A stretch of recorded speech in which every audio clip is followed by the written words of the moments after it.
हीर रांझा हो या Romeo Juliet, इन सब की प्यार की कहानी हमें प्रेरणा देती आई है। लेकिन ऐसे में आफताब जैसे लोगों की आशिकी देख प्यार करने वाले एक बार नहीं बल्कि 100 बार सोचने पर मजबूर हो जाएंगे कि आखिर इश्क का अंजाम कभी ऐसा भी हो सकता है। ऑफिस में हुई दोस्ती प्यार में तब्दील हो गई, क्योंकि दिल का मामला ही कुछ ऐसा होता है जनाब, जहां प्यार के गुल खिलते ही दिमाग बेबस हो जाता है। पहले इश्क किया, फिर माशूका के साथ फरेब। आफताब के बारे में क्राइम तक कुछ ऐसा बताने जा रहा है जिसे सुन आप भी सदमे में आ जाएंगे।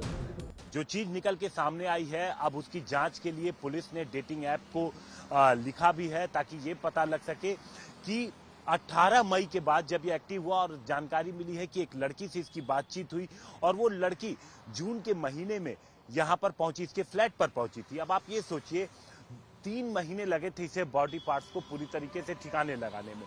यानी जब बॉडी पार्ट्स श्रद्धा के घर के अंदर मौजूद थे तो उसी दौरान डेटिंग ऐप से जिससे दोस्ती हुई थी वो इसके घर पे आई थी।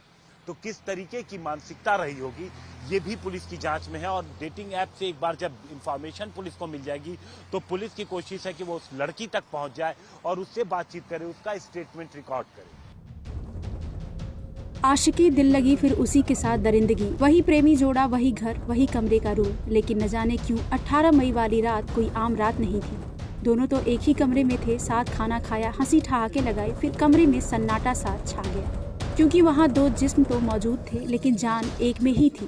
उसने कह दिया है, लेकिन ये मुझे यकीन नहीं हो रहा है, क्योंकि वो पिछले 1 महीने से लोकल पुलिस, जो मुंबई की वसई की लोकल पुलिस है, उससे एक बार भी ऐसे डिक्लेयर नहीं किया कि ऐसे मैंने किया है। अभी एक दिन में ऐसे कैसे डिक्लेयर कर सकता है इमीडिएटली कि मैंने ऐसे ही किया है। तब मुझे वो थोड़ा कंफ्यूजन लग रहा है कि ये मतलब ऐसे उसने वहाँ पे झूठ बोला और यहाँ पे अगर मतलब कैसे हो सकता है कि ये सही बोल रहा है। अच्छा, आपके कहने का मतलब है कि मुंबई पुलिस ने जब उस आफताब को इंट्रोगेट किया तो वहाँ पर उसने कुछ नहीं बोला कि कोई क्या बताया था वहाँ पर? उसने वहाँ पे बताया कि ये श्रद्धा से हमारा ब्रेकअप हुआ है, वो खुद का मैनेज कर लूंगी, ऐसे उसने कह दिया है। और वो फिर पूरा उसका सामान लेके वो छोड़ के चली गई है। मुझे कुछ अभी पता नहीं है। और फिर मैंने उसको पूछा कि फिर ये अगर छोड़ के चली गई है तो तुम्हारी जिम्मेदारी थी, पिछले 2.5 साल के ऊपर तुम रह रहे हो तो किसी को तो इन्फॉर्म करना चाहिए था। अगर तुम लोग दिल्ली में गए हो तो कहाँ खो गई तो क्या करेंगे? इसके लिए तो आपको जरूर था कि ये इन्फॉर्म करना चाहिए था, या तो दिल्ली पुलिस को या हमें या उसके घर वालों को। ये कुछ नहीं किया।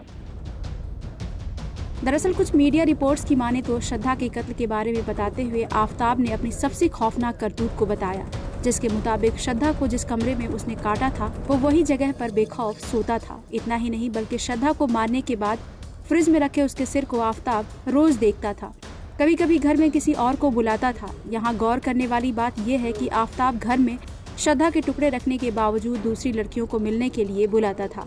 बस उस दौरान लाश के टुकड़ों को घर के अलमीरा में रख देता ताकि फ्रिज का इस्तेमाल आसानी से किया जा सके। ब्यूरो रिपोर्ट, क्राइम तक।